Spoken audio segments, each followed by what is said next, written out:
Hello, माझं नाव अनिकेत साळोखे आहे.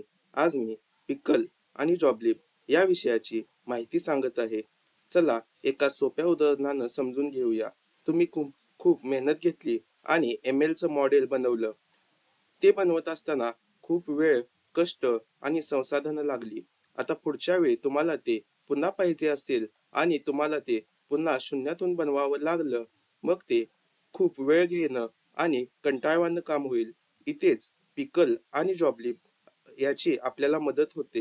हे लायब्ररीज म्हणजे जणू आपल्याकडे असलेली एक वही स्कॅन करून PDF मध्ये फाईलमध्ये सेव्ह ठेवतो तसे आहे. ती म्हणजे एकदा आपण वही लिहिली की पुन्हा वही लिहिण्याची आवश्यकता नाही. ML मध्ये हे खूप महत्वाचं असतं. जसे की मॉडेल्स बनवायला वेळ लागतो. आपल्याकडे पिकल आणि जॉबलिप नसेल, मग प्रत्येक वेळी आपल्याला डाटा घेऊन नव्यानं शिक्षण त्यांना द्यावे लागेल. पण या पिकल आणि जॉबलिप हे घेतल्यास एकदा बनवलेलं मॉडेल आपण ते सेव्ह ठेवू शकतो आणि पुन्हा ते थेट लोड केल्याने आपल्याला पुन्हा घेता येते.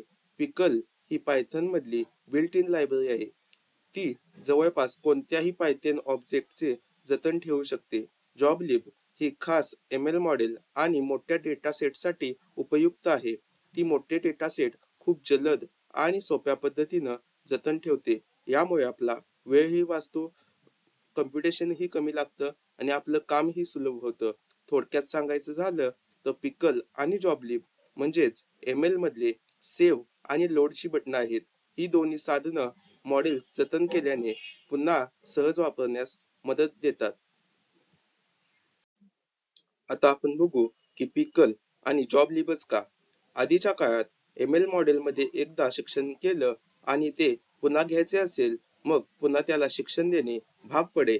असे असताना खूप वेळ जायचा, तसेच खूप कम्प्युटेशन वाया जायचं. मग मोठा डेटा असेल, हे काम आणखी जास्त कठीण व्हायचं. पण काही कालावधीने पिकल आणि जॉबलिब ही दोन लायब्ररीज उघडकीस आली. यामुळे हा प्रश्न सुटला. पिकल ही पायथन मधील बिल्ट इन लायब्ररी आहे. ही लायब्ररी कुठल्याही पायथन ऑब्जेक्ट बाईट मध्ये बदलून जतन ठेवू शकते. म्हणजेच आपण object list, dictionary, ML model हे पिकल मध्ये ठेवू शकतो आणि आपल्याला हवे तेव्हा ते पुन्हा घेऊ शकतो. जॉबलिब ही खासपणे मोठ्या डेटासेटसाठी सोप्या पद्धतीनं आणि जलद पद्धतीनं जतन ठेवू शकते. पिकलपेक्षा ही मोठ्या डेटासेट्सवर चांगल्या पद्धतीने काम देते. थोडक्यात सांगायचं म्हणलं, पिकल आणि जॉबलिब हे ML मॉडेल जतन ठेवायची आणि आपल्याला पाहिजे तेव्हा पुन्हा घ्यायची सोपी व जलद साधने आहेत. यामुळे आपला वेळही वाचतो, कष्टही कमी होतात आणि खूप काम सोपं होतं. आता आपण बघू की पिकल आणि जॉबलिब हे काय आहेत. पिकल आणि जॉबलिब या पायथन मधल्या महत्वाचे साधने आहेत. याचा उपयोग ML मॉडेल्स आणि बाकीचे पायथन ऑब्जेक्ट्स सेव्ह ठेवण्यासाठी तसेच पुन्हा ते लोड होण्यासाठी होतो. पिकल ही पायथन मधील बिल्ट इन लायब्ररी आहे. ही कोणत्याही ऑब्जेक्ट बाईट स्ट्रीम मध्ये कन्वर्ट करून ठेवते. त्यामुळे आपण लिस्ट, डिक्शनरी, डेटा, ऑब्जेक्ट्स किंवा ML मॉडेल सहज सेव्ह ठेवू शकतो आणि पुन्हा त्याच टाईप मध्ये लोड घेऊ शकतो. पिकल ही बहुउपयोगी आहे. जवळपास कुठलाही ऑब्जेक्ट ही सहजपणे हाताळू शकते. आता आपण बघू की जॉबलिब काय आहे.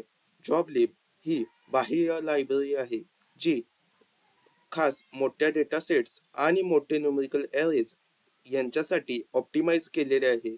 विशेष म्हणजे जॉबलिब घेतल्याने स्किट लर्न मॉडेल्स खूप जलद सेव्ह आणि लोड होतात. मोठ्या डेटा सेट्सचे काम असतानाही पिकलपेक्षा जास्त वेगवान आणि एफिशियंट असते. या दोन्हीमध्ये ML ची कामाची पद्धती खूप उपयोगी आहेत. एकदा सुशिक्षित केलेलं मॉडेल पुन्हा घेता येतं. मॉडेल्स सहज एकमेकाला पाठवता येतात. ML मॉडेल्स डिप्लॉय होत असताना याचा उपयोग होतो. पुन्हा शिक्षण द्यायचे टाळून कम्प्युटेशन आणि वेळही वाचतो. थोडक्यात सांगायचं झालं, पिकल म्हणजे साध्या उपयोगासाठीचे बनवलेले साधन आहे आणि जॉबलिब म्हणजे मोठ्या ML मॉडेलसाठी खास बनवलेलं साधन आहे. दोन्ही मिळून ML मध्ये अगदी अधिक सोपी, जलद आणि उपयोगी ठेवतात. आता आपण बघू की पिकल आणि जॉबलीब यांचे काम कसे होते. पिकल आणि जॉबलीब मध्ये काम अगदी स्टेप्स मध्ये होते.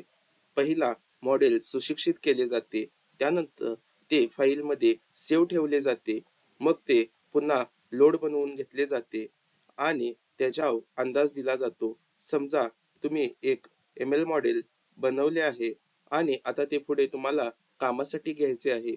मग पिकल मध्ये तुम्ही पिकल डॉट डंपने मॉडेल फाईल मध्ये सेव्ह ठेवा. मग पिकल डॉट लोड हे घेऊन मॉडेल पुन्हा लोड करून घ्या. यामुळे पुन्हा शिक्षण द्यायची तुम्हाला आवश्यकता होणार नाही आणि तुमचा वेळही वाचेल. आता आपण बघू की जॉब लिबने कसे होते. जॉब लिबने जॉब लिब हे मोठ्या ML मॉडेल साठी खास उपयोगी पडते. डंप हे घेऊन तुम्ही मॉडेल सेव्ह ठेवा आणि लोड घेऊन ते तुम्ही मॉडेल पुन्हा मिळवा. हे पिकल पेक्षा जास्त वेगवान आणि एफिशियंट आहे. आता आपण पिकल आणि जॉब लिबचे लिमिटेशन्स पाहू. जसं की प्रत्येक साधनाचं स्वतःचं काम असतं, पण सगळ्या ठिकाणी ते चालेलच असं काही नाही. पिकल आणि जॉब लिब या बाबतीत सुद्धा काही असेच आहे. आता आपण पहिला पिकल बद्दल जाणून घेऊ. पिकल मोठ्या ML मॉडेल्सला हाताळताना खूप धीमं होतं. समजा एखादी पिकल फाईल अनोळखी ठिकाणाहून आली असेल, तर ती ठीक नसेल. अशा फाईलमुळे मॅलिशियस कोड चालू होऊ शकतो किंवा पायथनचं व्हर्जन बदललं की पिकलने सेव्ह केलेले मॉडेल कधी-कधी नीट लोड होत नाहीत. आता याबाबत आपण समजून घेऊ. समजा हॉस्पिटल्समध्ये लाखो पेशंटचा डेटा आहे आणि त्यांच्यावर ML मॉडेल सुशिक्षित केला आहे. हा मोठा डेटा पिकल घेऊन आपण सेव्ह केला आणि मग ते पुन्हा लोड होण्यासाठी खूप वेळ लागेल. म्हणजेच वैद्यकीय ठिकाणी जिथं वेग महत्वाचा आहे, तिथं पिकल कमी उपयोगी पडतं. आता आपण बघू जॉब लिब बद्दल. जॉब लिबच्या उपयोगासाठी बाह्य लायब्ररी इन्स्टॉल करावी लागते. म्हणजे थोडं अधिक सेटअप लागतो. जॉब लिब फक्त मोठे स्किट लर्न मॉडेल साठी चांगलं चालतं, पण बाकीच्या ऑब्जेक्टसाठी ते जास्त उपयोगी दिसत नाही. पायथॉनच्या वेगवेगळ्या व्हर्जन्स मध्ये कधी-कधी जॉब लिबने सेव्ह केलेली मॉडेल्स नीट चालत नाहीत. समजा बँकेत लाखो ट्रान्झॅक्शन मिनिटाला तपासल्या जातात. फ्रॉड डिटेक्शन मॉडेल पण मोठं असतं, पण वेगाने चालायला हवं. इथे जॉब लिब पिकल पेक्षा जास्त जलद चालेल. पण समजा मॉडेल बाकीच्या पायथॉन ऑब्जेक्ट्स हाताळत असेल, मग जॉब लिब कमी उपयोगी पडलेला आपल्याला त्या ठिकाणी. आता आपण बघू की पिकल आणि जॉब लिब याचे उपयोग काय आहेत. आता मेडिकल फील्ड मध्ये जर का आपल्याला बघायला गेलं, तर ML मॉडेल हे खूप वेळ घेऊन बनवले जातात. समजा एखादा डिसीज प्रिडिक्शन साठी सुशिक्षित केलेलं मॉडेल पिकल किंवा जॉबलीब मध्ये सेव्ह केलं आणि ते पुन्हा थेट लोड घेऊन उपयोग केला जाऊ शकतो. त्यामुळे त्यांचे रिपोर्ट्स पाहून लगेच डायग्नोसिस डॉक्टरांना शक्य होतं. याचा पेशंट साठीही वेळ वाचतो. आता आपण बघू की बँकिंग मध्ये कसे हे यूज केले जाते. बँकिंग मध्ये प्रत्येक मिनिटाला लाखो ट्रान्झॅक्शन्स होतात. त्यामुळे फ्रॉड डिटेक्शनचं प्रमाण ही जास्त असतं. मग हे कसे केले जाते. एकदा मॉडेल बनवून जॉब लिब मध्ये सेव्ह केलं की त्याला पुन्हा शिक्षण देण्याची आवश्यकता नसते. ते थेट लोड केलं की त्याचा उपयोग होतो आणि त्याचा ट्रान्झॅक्शन ची तपासणी ही वेगाने होते. आता आपण बघू की ई कॉमर्स कंपन्या हे कसे वापरतात. ई कॉमर्स कंपन्या रेकमेंडेशन सिस्टीम वापरतात. जसं की हे घेतलं की तेही घ्या. ही सिस्टीम बनवून पिकल किंवा जॉबलीब मध्ये सेव्ह केलेली मॉडेल्स त्यांना पुन्हा पुन्हा घेता येतात. यामुळे ग्राहकांनाही योग्य सूचना मिळतात आणि कंपन्यांचंही विक्री वाढायला मदत होते. Thank you.